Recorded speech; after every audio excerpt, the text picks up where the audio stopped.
Teachers, ipaglaban niyo yung mga pangarap niyo, ha? Mahal ko po ang mga pangarap niyo. Mahalin niyo rin po yan, okay?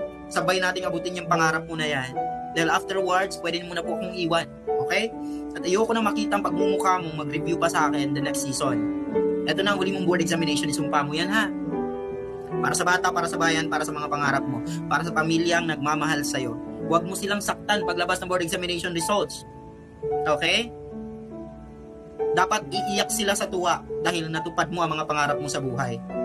Tandaan mo, alam kong mahirap mag-prepare, alam kong ang mga utak nyo sasabog na dahil sa dami ng information, pero isipin nyo ang mga taong naniniwala sa'yo. Okay? Isipin mo ang mga pangarap mong pinaglaban mo ng 4 na taon nung ikaw ay nag-aral sa college.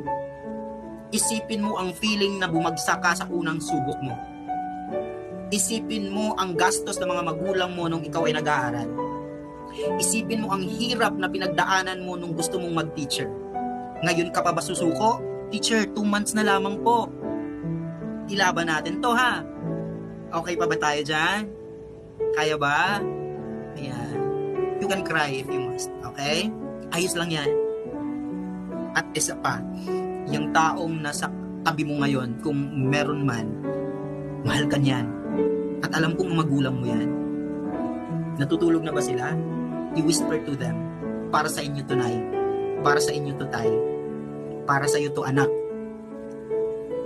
Ilalaban ko ang pangarap na to.